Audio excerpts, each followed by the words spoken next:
Assalamualaikum warahmatullahi wabarakatuh. Selamat siang Tribuners dimanapun Anda berada. Kali ini kita akan mewawancarai Kapolda Sumsel Bapak Irjen Pol Profesor Dr. Eko Indraheri. Mari kita langsung menuju. Assalamualaikum warahmatullahi wabarakatuh. Izin Jenderal, ini kan Jenderal baru beberapa 2 bulan ya. bertugas di Sumsel, mempunyai gebrakan yang mungkin dianggap masyarakat sangat mengejutkan begitu. Termasuk anggota lagi ya. Termasuk anggota. Nah di sini mengapa Jenderal berinisiatif dan mempunyai gebrakan seperti itu, pengakuan dosa untuk para anggota yang menggunakan narkoba? Jadi sebenarnya ini kan cara yang kalau saya menurut saya adalah cara yang biasa saja. Cuma mungkin belum pernah dilakukan ya. Barangkali juga ada yang sudah melakukan, tapi dengan cara yang berbeda. Saya mulainya dari mengidentifikasi persoalan yang ada di Sumatera Selatan. Pertama di Polda, saya melihat dari pelanggaran-pelanggaran yang terjadi oleh anggota itu 80-90% karena narkoba.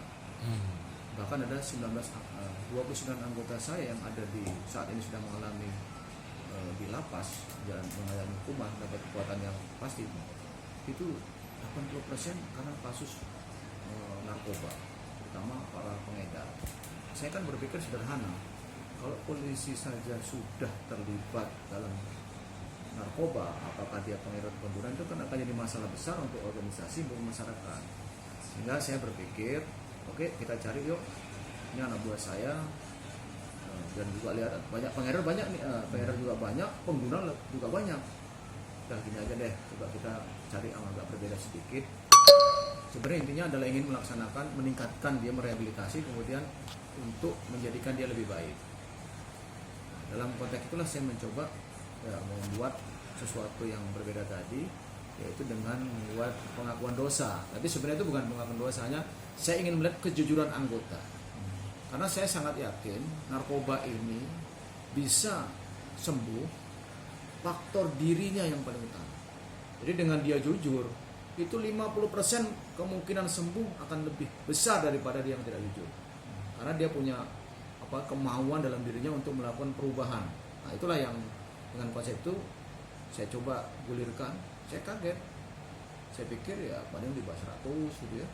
Ternyata begitu surat itu pada waktunya mereka tanda tangan, itu awalnya ada 240, tapi sampai sekarang sudah 260 orang. Tapi bagi saya ini suatu hal yang luar biasa dan saya salut sama mereka. Artinya mereka mengakui gitu bahwa dia pengguna, sehingga bagi saya akan lebih mudah untuk merehabilitasi atau memberikan semacam terapi kepada mereka untuk yang lebih baik. Hari ini kita mulai latihan. Hari ini jam 8 tadi mereka sudah datang satu gelombang kurang lebih 80. Kita akan bagi 3 gelombang. Kira-kira seperti itulah hal-hal dasar yang kita coba bangun. Ya, ini ada yang mengakui, tetapi pasti ada yang tidak yang mengakui. Ya, nah, mungkin tindakan sendiri dari Jenderal sendiri kepada anggota yang tidak mengakui, tetapi nanti ujung-ujungnya ketangkep gitu. Ya. Kita. Jadi sebagai orang tua, saya kan Kapolda ini orang tua, bapak, komandan, pemimpin, juga sebagai teman. Saya sudah memberikan yang terbaik bagi mereka. Saya sudah berikan dia kesempatan untuk menjadi lebih baik. Ya kalau nanti dia tidak melapor atau tidak mengakui pengakuan dosa kemudian tertangkap, ya tentu akan saya tindak sesuai aturan hukum. Saya tidak akan segan-segan sampai sampai saya pecat pun saya akan lakukan itu. Bahkan kalau Kapolri sudah memberikan statement untuk anggota Polri yang terlibat pengedar narkoba dan sebagainya, seharusnya dihukum mati. Karena apa? Polri ini kan aparat penegak hukum, tahu tentang hukum.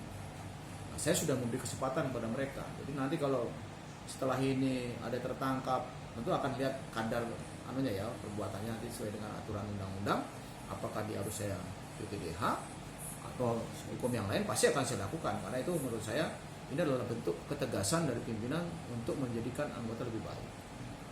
Jenderal melihat sendiri di Sumsel, awalnya hanya transit, nah sekarang menjadi tempat yang menurut para pengedar bandar menjadi tempat lahan yang bagus untuk menjadi. Saya sangat setuju itu.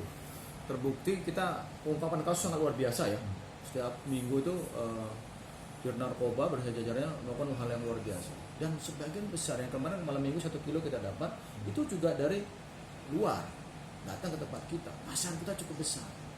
Saya sudah baik saya ke daerah maupun ketika saya ketemu dengan masyarakat, tokoh masyarakat dengan parpol itu mengeluhkan tentang banyaknya pengguna narkoba di tempat kita. Tidak hanya di kota, sampai desa-desa, bahkan anak-anak kecil terlibat.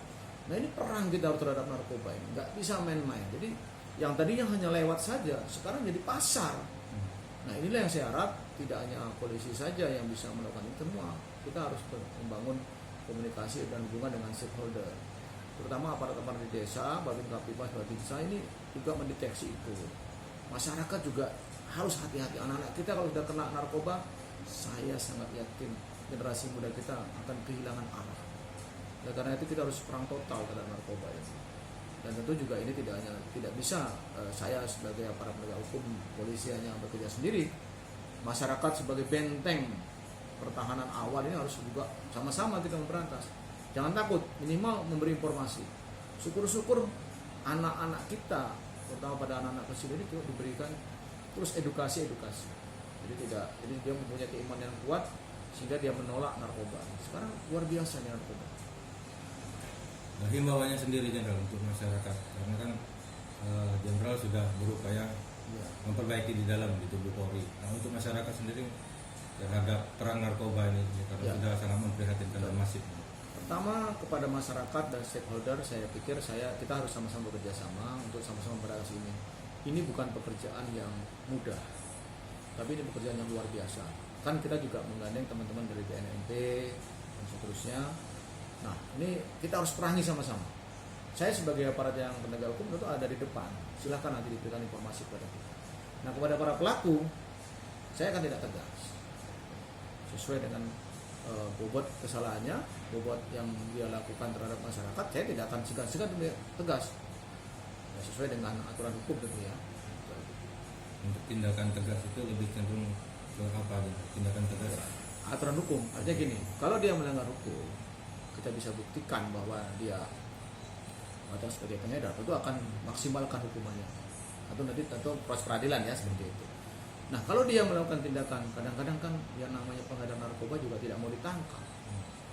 Mungkin dia melawan atau membahayakan orang lain atau membahayakan petugas. Ya tentu saya tidak tegas. Tidak tegas artinya sesuai dengan aturan-aturan hukum. Kalau kita harus nembak kaki, tembak kaki. Tapi kalau dia membahayakan harus nembak tegas sampai dia lumpuhkan dan sebagainya, kita lakukan ya, kita lakukan. Seperti kejadian yang di Oku, ya, tapi itu kan 365 ya. Ketika anggota sudah ditembak, ya anggota terus harus membalas. Yang bersangkutan hanya meninggal dunia para pelaku itu. Jadi saya akan bertindak tegas sesuai dengan aturan hukum. Dan anak buah anggota saya di lapangan sudah saya ingatkan, tindak tegas. Kita tidak bisa main-main dengan narkoba. Dan mereka anggota saya juga jangan terlibat dengan narkoba. Kalau saya mau membersihkan orang lain, tentu sapu yang saya gunakan harus bersih dulu. Sapu itu ya anggota-anggota saya, termasuk juga mungkin dari yang lainnya dan sebagainya. Nah itu harapan saya. Jadi saya mohon bantuan dari masyarakat. Tugas ini bukan tugas sederhana. Ini tugas kita bersama. Tentu saya bersama aparat BNN, BNP, bersama aparat yang lain, TNI dan lainnya. Tentu kita akan ada di depan. Ayo kita perangi bersama narkoba ini. Ini musuh kita bersama. Jangan lupa subscribe, share, komen, dan like ya.